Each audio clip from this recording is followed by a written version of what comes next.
Ma petite amie a déclaré devant tout son groupe d'amis, nous avons décidé que tu n'étais pas mon type. Alors j'ai répondu, merci pour la clarification, je pensais que je sortais avec vous toutes, puis je suis parti. Ce qui s'est produit ensuite a prouvé que j'avais évité une balle monumentale. Salut, Reddit. Ma copine s'est levée devant ses 5 meilleures amies et m'a annoncé qu'elles avaient toutes décidé collectivement que je n'étais plus son type, comme si j'étais le résultat d'une décision de comité nécessitant un vote de groupe. J'ai regardé les 6 femmes, j'ai dit ce que j'avais à dire, et je suis sorti. Ce qui a suivi m'a montré exactement quel genre de cauchemar j'avais réussi à fuir. Attachez vos ceintures, car cette histoire devient complètement folle. Je m'appelle Blake, j'ai 30 ans, et je travaille comme enquêteur en criminalistique numérique ici à Portland. Concrètement, je passe mes journées à analyser des violations de données et des preuves de cybercriminalité pour des agences de maintien de l'ordre à travers tout le nord-ouest du Pacifique.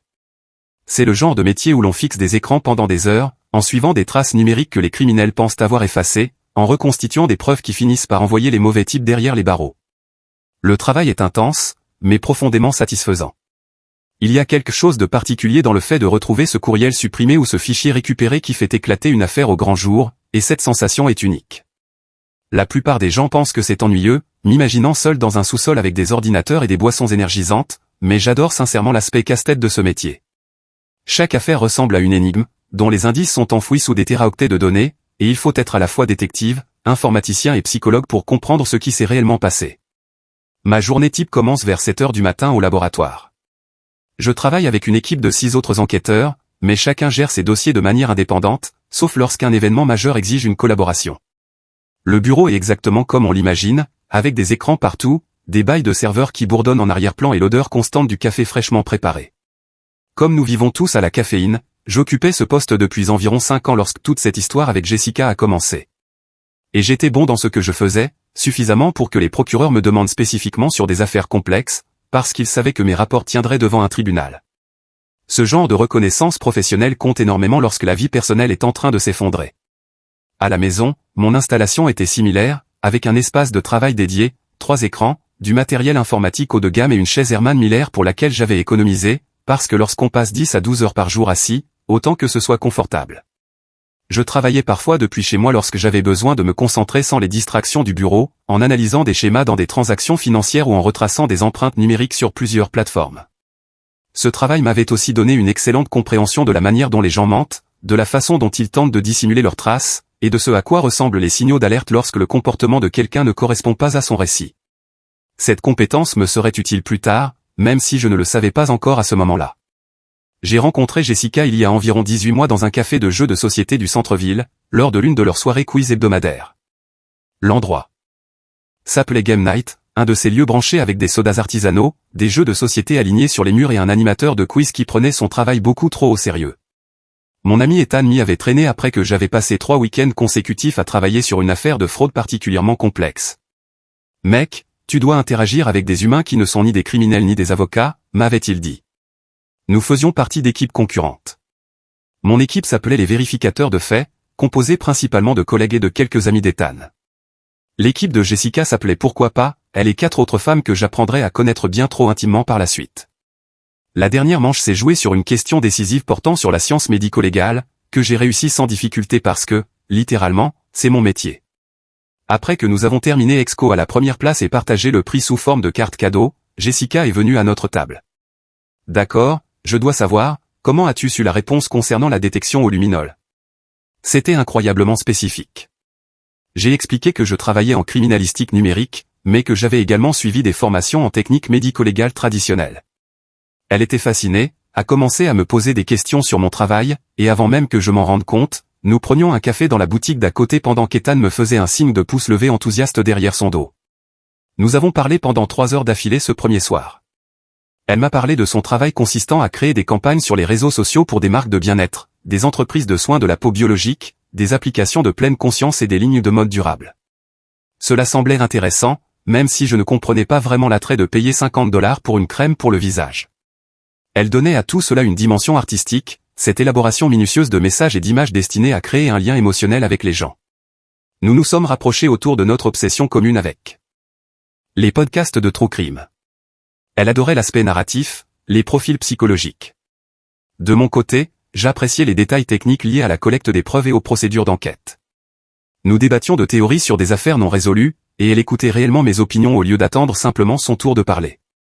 Elle aimait aussi les visites du week-end au marché de producteurs, que la plupart des gens de notre âge trouvaient ennuyeuses. Mais Jessica pouvait passer des heures à flâner entre les étals, à discuter avec les vendeurs de leurs produits, à choisir des fruits et légumes frais comme s'il s'agissait d'œuvres d'art. Je trouvais cela charmant, cette attention portée aux détails, cette préférence pour la qualité plutôt que la commodité. Jessica avait 27 ans, jolie d'une manière naturelle et sans effort que certaines femmes possèdent. Des cheveux blonds généralement attachés en chignon négligé, peu de maquillage, des leggings de yoga et de grands pulls comme tenue par défaut. Elle avait un rire contagieux qui commençait par un petit gloussement et montait en puissance jusqu'à faire sourire tout le monde autour d'elle. Même mes observations les plus sèches sur la méthodologie en sciences médico-légales semblaient sincèrement l'intéresser, ou du moins elle était très douée pour faire semblant. Les premiers mois ont été formidables. Nous avons trouvé un rythme simple et fluide. Elle venait chez moi après le travail, nous cuisinions ensemble, regardions des documentaires ou des émissions de true crime, parlions de nos journées. Elle semblait impressionnée par mon installation, mon appartement, le fait que j'ai une vie bien organisée. « Tu es tellement plus mûr que les hommes avec qui je sors d'habitude, » disait-elle. J'aurais dû lui demander ce qui était arrivé à ces autres hommes. Cela aurait peut-être été instructif. Nous avons accroché immédiatement, ou du moins c'est ce que je croyais. Avec le recul, et après beaucoup de temps passé à analyser les choses, il y avait des signes que j'aurais dû remarquer plus tôt.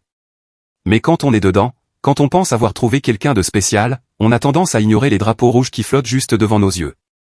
Le cerveau fait ce truc étrange où il justifie les comportements inquiétants, comble les vides avec des interprétations optimistes et se convainc que tout va bien simplement parce qu'on a envie que tout aille bien. Nous avons emménagé ensemble après 6 mois. Mon appartement était plus grand, un 2 pièces dans le quartier de Hawthorne que je louais depuis 3 ans. J'utilisais une chambre comme bureau à domicile et l'autre comme chambre à coucher, et regrouper nos foyers semblait logique, d'autant plus que le bail de Jessica arrivait à son terme et qu'elle passait déjà la plupart de ses nuits chez moi. Le bail était à mon nom, il l'avait toujours été depuis mon arrivée, et j'avais établi une bonne relation avec mon propriétaire au fil des années. Quand je lui ai parlé de l'arrivée de Jessica, il s'est contenté de mettre à jour les informations d'occupation et de me rappeler que j'étais toujours la seule personne légalement responsable du loyer, ce qui m'allait parfaitement. Je gagnais bien ma vie et pouvais facilement tout assumer. Jessica contribuait aux courses et aux charges, ce qui me semblait équitable puisque je fournissais le logement. Avec le recul, j'aurais dû voir à quel point cet arrangement était déséquilibré, mais j'ai été élevé dans l'idée d'être un pourvoyeur, de prendre soin de ma partenaire, et il m'a paru naturel d'assumer une plus grande part du poids financier. Mon père l'a fait, mon grand-père l'a fait, et cela me semblait être la bonne chose à faire. À l'époque, l'emménagement était excitant. Nous avons passé un week-end à réorganiser les meubles, à faire de la place dans mes placards pour ses vêtements, à libérer un tiroir de la salle de bain pour son maquillage et ses produits de soins. Elle avait des opinions très affirmées sur la décoration, voulait ajouter des plantes partout, remplacer mes rideaux basiques par quelque chose de plus réfléchi, et insistait pour que nous ayons des coussins décoratifs sur le canapé, parce qu'apparemment 3 coussins n'étaient pas suffisants. J'ai accepté la plupart de ces idées, parce que la rendre heureuse me semblait plus important que de préserver l'esthétique de mon ancien appartement de célibataire. Et puis, je l'avoue, rentrer chez soi en sachant que quelqu'un vous attend est agréable. L'appartement paraissait plus vivant avec elle, même s'il semblait aussi plus encombré. Je croyais sincèrement que nous avions trouvé quelque chose de réel, quelque chose fondé sur de véritables valeurs communes, une connexion intellectuelle plutôt que sur la simple commodité ou l'attirance physique. Nous avions de longues discussions sur les affaires sur lesquelles je travaillais, nous débattions de questions philosophiques liées à la justice et à la morale, nous planifions des vacances hypothétiques dans des endroits que nous rêvions tous les deux de visiter. Mais il y avait un courant sous-jacent que je n'ai pas tout de suite reconnu. C'est là que j'ai commis ma première erreur, ne pas prêter attention à la fréquence à laquelle Jessica consultait ses amis très soudés de sa sororité universitaire avant de prendre même les décisions les plus simples concernant notre relation, et pas seulement pour les grandes choses. Les destinations de vacances, le fait d'assister ou non à la fête de fin d'année de mon travail, mais aussi des détails minuscules. Quoi préparer pour le dîner, s'il fallait acheter une nouvelle couette, quelle série regarder un mardi soir quelconque. Elle sortait constamment son téléphone, envoyait des messages à ses amis, recueillait leurs avis, attendait leur approbation avant de s'engager sur quoi que ce soit. Au début, je pensais qu'elle faisait simplement preuve de considération, qu'elle cherchait un second avis pour être sûre de faire les bons choix. Cela me semblait responsable, presque admirable. Je n'avais pas compris qu'elle demandait en réalité une autorisation. Ces 5 femmes avaient maintenu leur dynamique de groupe pendant des années après l'obtention de leur diplôme. Elles faisaient toutes partie de la même sororité à Oregon State, avaient vécu ensemble dans la maison pendant 3 ans, et avaient apparemment décidé que le fait de terminer leurs études ne signifiait pas la fin de leur sororité. En théorie, c'est touchant. Entretenir des amitiés proches à l'âge adulte demande des efforts, et je respectais leur engagement à rester connectés. En pratique, c'était une recette pour le désastre. Elles se retrouvaient tous les jeudis soirs pour ce qu'elles appelaient le dîner du cercle des sœurs, chez l'une d'entre elles, où elles étaient censées prendre des nouvelles, se soutenir face aux difficultés de la vie et entretenir leurs liens. Ce que j'ai découvert plus tard, c'est qu'il s'agissait en réalité d'une réunion hebdomadaire durant laquelle elles analysaient et évaluaient chaque aspect de la vie des unes et des autres, offrant des conseils qui n'étaient qu'un contrôle à peine dissimulé. Elles traitaient chaque décision majeure comme un vote de comité, exigeant une approbation unanime avant que quiconque puisse avancer, et quand je dis tout, c'est vraiment tout. Les offres d'emploi, les baux d'appartement, les décisions de couple, même les coupes de cheveux semblaient nécessiter un consensus de groupe. Au début, je trouvais leur proximité charmante, voire admirable. La manière dont elles se soutenaient mutuellement à travers les transitions professionnelles, les drames familiaux et les déceptions amoureuses paraissait sincère. Je me souviens de la première fois où je les ai rencontrées toutes ensemble. Cela faisait peut-être 2 mois que je sortais avec Jessica. Elle m'avait invité à un brunch d'anniversaire pour l'une du groupe, Madison, qui fêtait ses 27 ans, dans un endroit branché avec 2 heures d'attente et des plats à base de hors de prix. Elles sont arrivées toutes les 5 comme un seul bloc, habillées dans des tenues casual chic parfaitement coordonnées, comme si tout avait été planifié, ce qui était probablement le cas. Vanessa, la chef autoproclamée, a immédiatement commencé à me poser des questions. Pas les questions classiques du type comment tu as rencontré Jessica, mais plutôt des questions d'entretien. Quel était mon travail? Où je me voyais dans 5 ans? Quelles étaient mes opinions sur les relations et l'engagement? Si je voulais des enfants un jour? Quels étaient mes objectifs financiers à long terme? Je pensais qu'elle était simplement méticuleuse, peut-être protectrice envers son amie. Je n'avais pas compris que j'étais en train d'être évalué selon des critères de compatibilité qu'elles avaient déjà définis. Peu à peu, j'ai commencé à remarquer à quel point Jessica se référait à leurs opinions collectives pour absolument tout, et je dis bien tout. Les destinations de vacances, le fait que je puisse participer à leurs défis mensuels d'escape game, les plans du week-end, même ce que nous devions manger pour le dîner un mardi soir quelconque. Le premier véritable signal d'alarme est apparu environ 4 mois après le début de notre relation. Jessica et moi préparions notre premier week-end romantique ensemble, une location de cabane sur la côte que j'avais trouvée, très bien notée et adaptée à notre budget. Rien de luxueux, juste l'occasion de nous évader et de passer du temps de qualité ensemble. Jessica a passé une soirée entière en appel vidéo avec le groupe, décrivant chaque détail de ma proposition de voyage, l'emplacement, le prix, les activités à proximité, les prévisions météo, pendant qu'elle commentait en continu mon choix de destination, la répartition du budget et le calendrier par rapport à son emploi du temps professionnel. Je me souviens être assis sur le canapé, faisant semblant de lire un livre, alors que j'écoutais en réalité la façon dont elle disséquait mon organisation comme si j'étais un organisateur d'événements évalué par des clientes. Est-il sûr que c'est le meilleur quartier?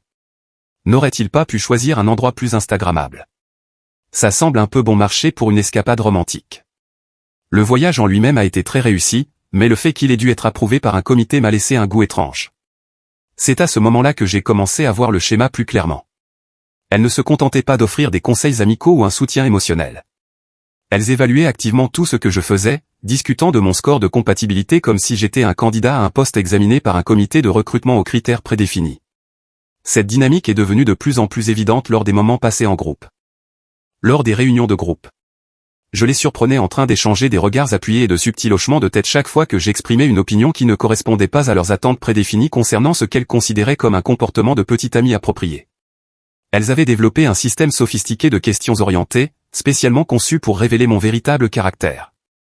Des questions sur le fait que je préfère rester à la maison à regarder des documentaires ou sortir dans des endroits branchés, sur mon rapport aux démonstrations d'affection sur les réseaux sociaux, sur mes objectifs financiers à long terme, sur le fait de savoir si je soutenais les ambitions professionnelles de Jessica ou si j'attendais des rôles relationnels traditionnels. Chaque conversation ressemblait à un examen dont j'ignorais l'existence.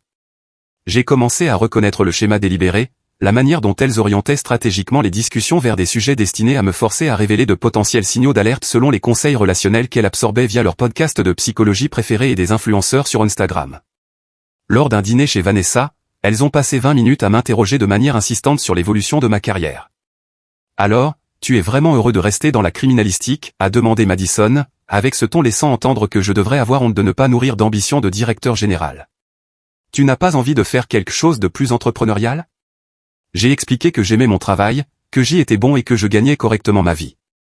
Apparemment, c'était la mauvaise réponse. Les regards qu'elles ont échangés m'ont fait comprendre que je venais d'échouer à un test invisible. Une autre fois, Harper a évoqué la manière dont son petit ami l'avait surprise avec un week-end dans une région viticole. Puis, tout le monde s'est tourné vers moi avec insistance, comme si j'étais censé réserver immédiatement quelque chose de similaire pour prouver ma valeur. Lorsque j'ai mentionné que Jessica et moi économisions pour un voyage plus important l'année suivante, Skyler a effectivement lancé « Oh, donc tu es plutôt un planificateur qu'un romantique. On ne peut jamais gagner avec ces gens-là. » Ce que je ne comprenais pas à l'époque, c'est qu'il ne s'agissait pas de conseils amicaux ou d'une inquiétude bienveillante. C'était un processus d'évaluation coordonné, spécifiquement conçu pour déterminer si je répondais à leur standard collectif de ce qu'elles considéraient comme un partenaire romantique approprié pour leur précieuse Jessica. Avec le recul, je vois à quel point j'étais naïf de penser que sortir avec une seule personne signifiait construire une relation uniquement avec elle, plutôt que de devoir naviguer au sein de la hiérarchie sociale complexe de sa famille choisie, qui s'était manifestement autoproclamée gardienne de ses relations, avec un droit de veto sur son avenir amoureux. Le point de rupture est survenu environ 15 mois après le début de notre relation. Lors de leur réunion mensuelle dans l'appartement luxueux de Vanessa, j'ai découvert qu'elles organisaient ce qu'elles appelaient une intervention, spécifiquement destinée à rendre un verdict collectif sur ma valeur en tant que partenaire. J'étais censé venir chercher Jessica après ce que je croyais être une simple réunion informelle. Nous avions prévu de dîner puis d'aller au cinéma, des projets tout à fait normaux pour un vendredi soir. Je suis arrivé dans l'immeuble de Vanessa vers 20h, j'ai sonné à l'interphone, et je suis entré dans ce qui ressemblait à une réunion de conseil d'administration, avec moi-même comme sujet examiné à mon insu. La scène était irréelle. Elles étaient toutes les si disposées dans le salon comme une sorte de tribunal. Vanessa se tenait près de son téléviseur fixé au mur, télécommande à la main, ressemblant à une procureure sur le point de présenter des preuves accablantes. Les 4 autres étaient assises sur le canapé et des chaises, le visage grave, et Jessica se trouvait au milieu, les mains jointes sur les genoux, telle une accusée attendant son verdict. Mais voici la partie qui me sidère encore aujourd'hui. Vanessa avait préparé une véritable présentation PowerPoint. Je n'exagère pas. Une présentation complète et professionnelle affichée sur son téléviseur, avec des diapositives détaillant ce qu'elle appelait mes schémas comportementaux préoccupants et des signaux d'alerte de compatibilité menaçant le bonheur à long terme et l'épanouissement personnel de Jessica. Je suis resté là, totalement abasourdi, tandis qu'elle faisait défiler des diapositives soigneusement conçues. La présentation critiquait ma préférence pour les soirées documentaires plutôt que les sorties en boîte, mon habitude de vérifier les faits lorsqu'elle partageait des ragots manifestement embellis, ma tendance à proposer des rendez-vous économiques plutôt que des réservations dans des restaurants coûteux, et mon prétendu manque de validation sociale à travers des démonstrations publiques d'affection sur les réseaux sociaux. La présentation comprenait de véritables graphiques, des histogrammes comparant mon comportement à ce qu'elles avaient identifié comme des standards idéaux de petite amie à partir d'articles de psychologie relationnelle, ainsi que des notes chiffrées évaluant mes performances dans des catégories telles que la disponibilité émotionnelle, la compatibilité sociale et le potentiel de pourvoyeur à long terme, comme si j'étais un produit ou un dossier de candidature. Comme s'il s'agissait d'un produit évalué pour sa viabilité sur le marché. Une diapositive portait le titre Préoccupations liées à la communication et listait des points comme préfère les conversations profondes au bavardage superficiel, ne répond pas assez rapidement aux messages du groupe, remet en question les décisions collectives au lieu de les soutenir automatiquement. Apparemment, avoir mes propres opinions constituait un défaut de caractère. Une autre diapositive comparait mes revenus et l'évolution de ma carrière à une norme imaginaire qu'elles avaient créée.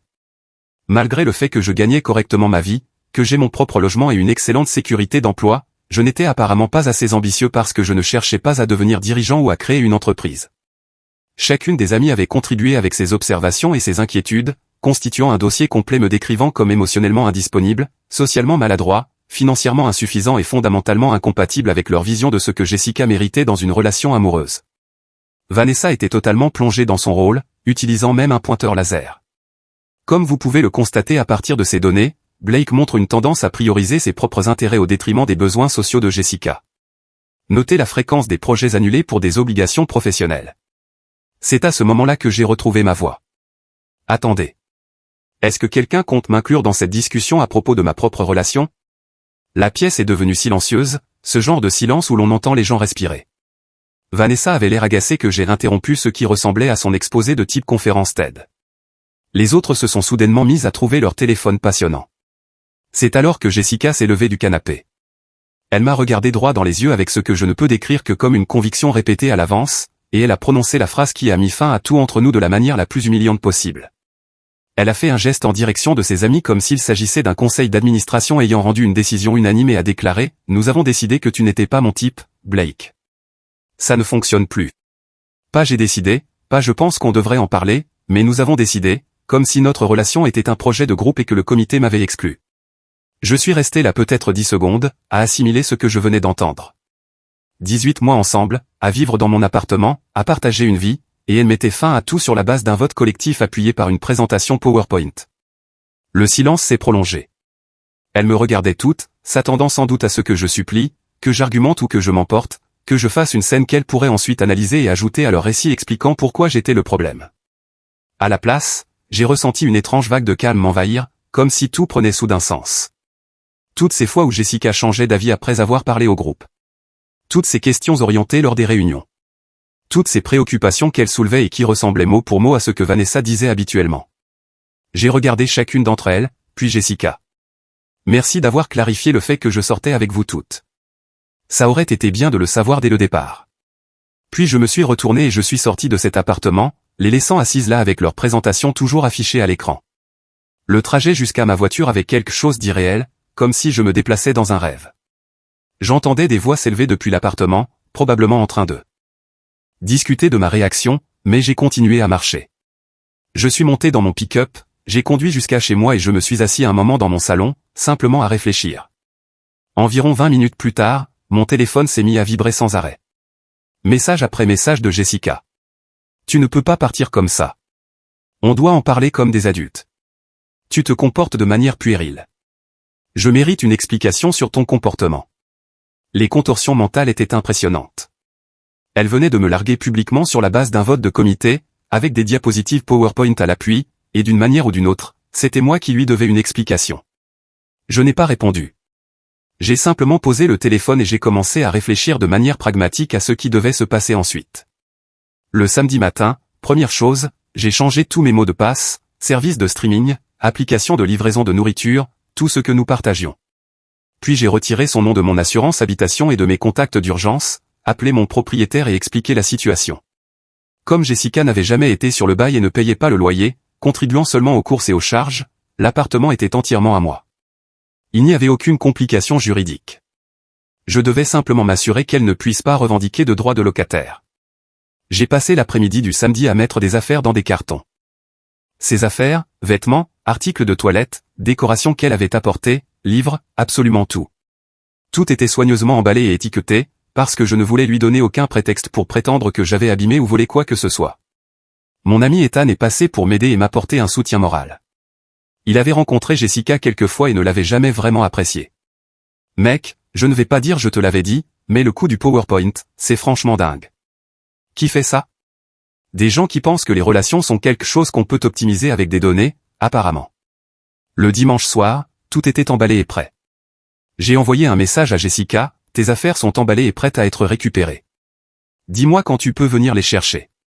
Après ça, nous n'avons plus rien à nous dire. Sa réponse est arrivée immédiatement. On ne peut pas en parler? Les filles essayaient juste de m'aider à voir les choses clairement. Elles tiennent à moi. Elles tiennent à te contrôler. Ce n'est pas la même chose. Viens récupérer tes affaires. Elle a essayé d'appeler plusieurs fois. Je n'ai pas répondu. Finalement, elle a envoyé un message disant qu'elle passerait le mardi soir après le travail. Le lundi, j'ai reçu un message de Madison. Tu as vraiment blessé Jessica. Elle est dévastée. On essayait juste d'être honnête avec toi sur des inquiétudes que nous avions toutes. C'est très immature de ta part d'être parti comme ça.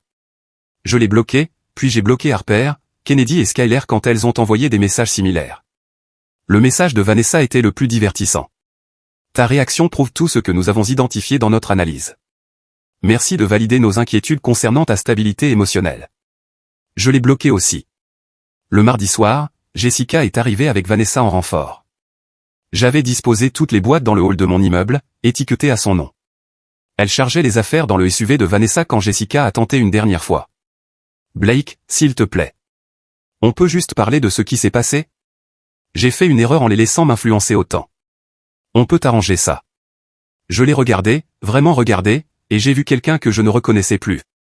Jessica, tu t'es tenue devant moi et 5 autres personnes pour annoncer que nous avions décidé que je n'étais pas assez bien. Tu les as laissés faire une présentation sur mes insuffisances. Tu m'as fait me sentir comme si j'étais jugé pour le crime d'être moi-même. Il n'y a rien à arranger. Mais je t'aime. Non. Tu aimes l'idée d'avoir un petit ami qui coche des cases sur une liste qu'elles ont créée. Ce n'est pas la même chose. Vanessa a fait un pas en avant. Elle essaie de s'excuser. Tu pourrais au moins. Vanessa, avec tout le respect que je te dois, occupe-toi de ta propre relation.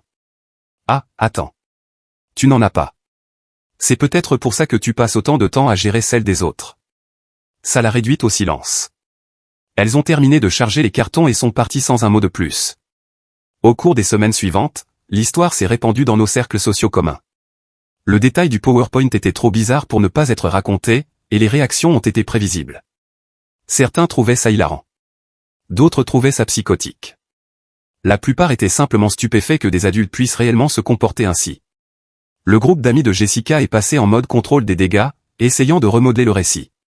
Selon leur version, j'avais surréagi à des retours constructifs et je n'étais pas capable de gérer une communication honnête sur des problèmes de couple. Elles ont soigneusement omis la partie concernant la présentation formelle et le vote collectif. Puis quelque chose d'intéressant s'est produit.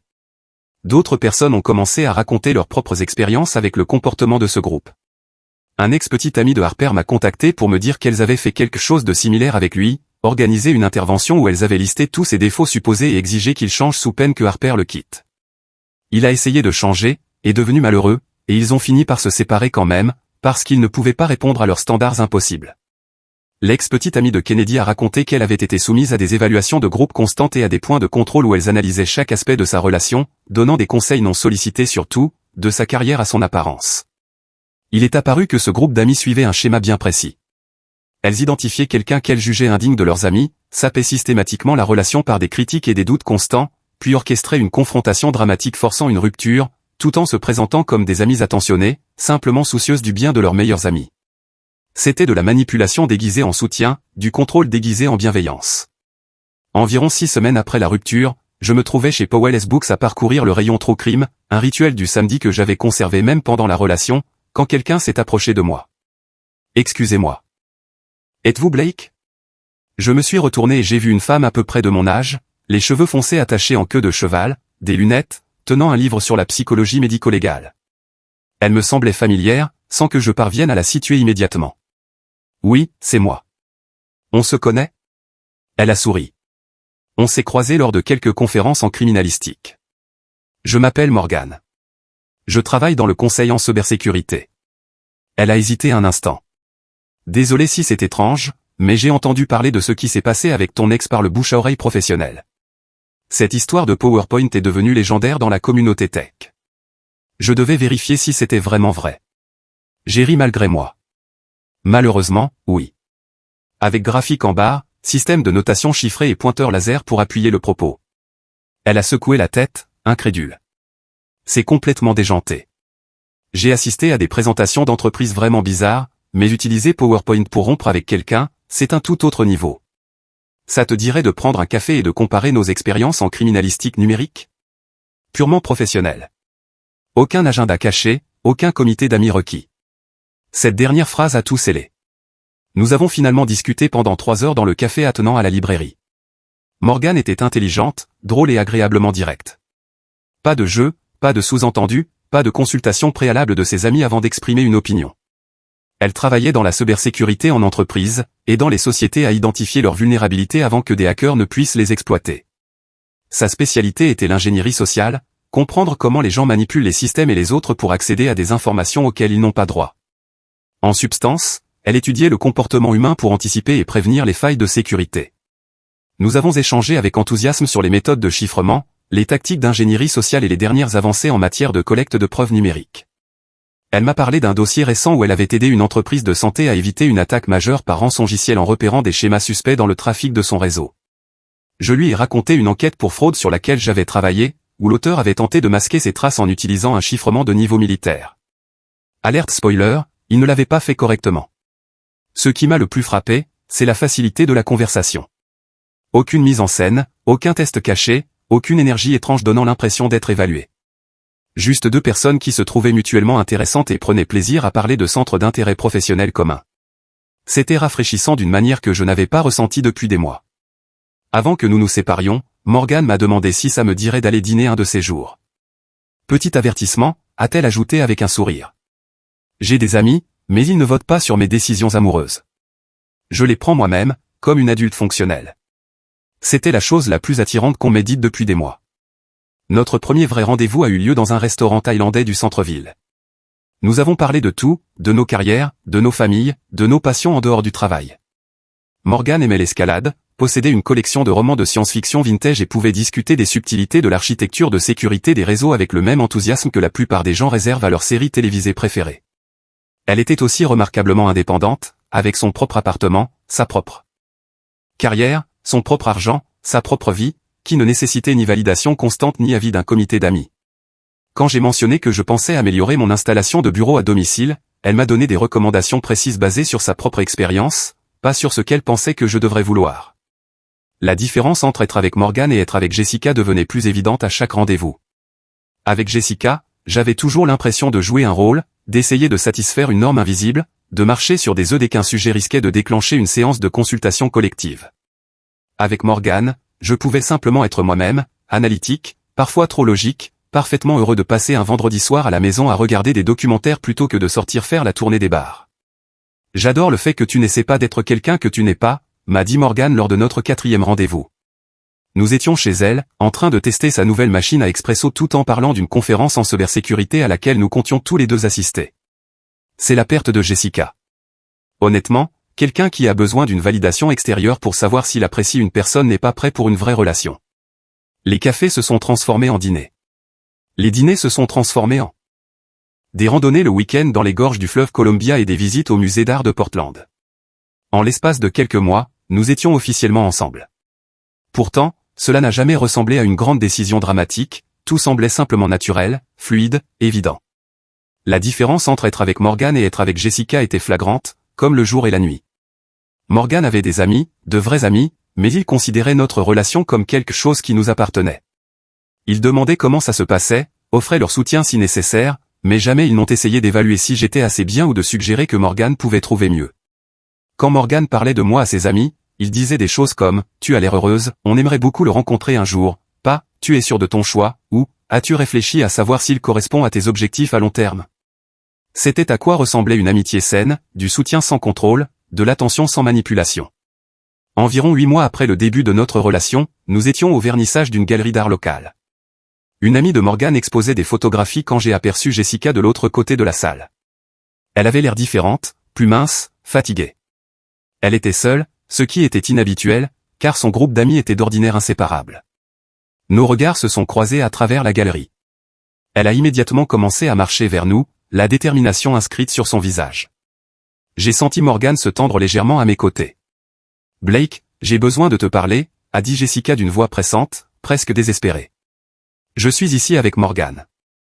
Nous n'avons rien à nous dire. S'il te plaît, juste 5 minutes. J'ai besoin que tu comprennes ce qui s'est passé. Elles m'ont manipulé. Tout le groupe d'amis, elles étaient toxiques, et je ne m'en suis pas rendu compte jusqu'à... Jusqu'à quoi? Jusqu'à ce qu'elles se retournent contre toi. Jusqu'à ce que tu ne leur sois plus utile. » Son visage s'est effondré. « Ce n'est pas comme ça. Je suis en thérapie. J'ai tellement appris sur la manipulation et la codépendance. Et tant mieux pour toi, Jessica. Je suis sincèrement content que tu te fasses aider, mais cela ne change pas ce qui s'est passé et ça ne fait pas de nous des amis. Mais tu dois comprendre, j'étais sous une pression énorme. Elles m'ont fait croire. » Morgan s'est avancé. « Bonjour, je suis Morgan, la petite amie de Blake. Il semble que vous traversiez certaines choses, ce qui est positif, mais ce n'est ni le moment ni l'endroit approprié. » Jessica a regardé Morgan comme si elle venait seulement de la remarquer. « Tu ne comprends pas, Blake et moi avons une histoire. Nous construisions une vie ensemble avant que tout n'aille mal. Je comprends que tu aies fait un choix, et maintenant tu fais face aux conséquences, » a répondu Morgan d'une voix calme mais ferme. Blake est passé à autre chose. Je pense que tu devrais en faire autant. C'est à ce moment-là que le sang-froid de Jessica s'est complètement effondré. Elle a élevé la voix, attirant l'attention des autres visiteurs de la galerie. Tu ne sais pas de quoi tu parles. Il devait être à moi. Nous avions des projets. Ces horribles amis ont tout gâché. Et maintenant il est avec toi. Ce n'est pas juste. La sécurité de la galerie a commencé à s'approcher. La scène provoquait suffisamment de perturbations pour que plusieurs personnes sortent leur téléphone et enregistrent. J'ai gardé une voix posée. Jessica, tu dois partir. Ce comportement n'est pas sain.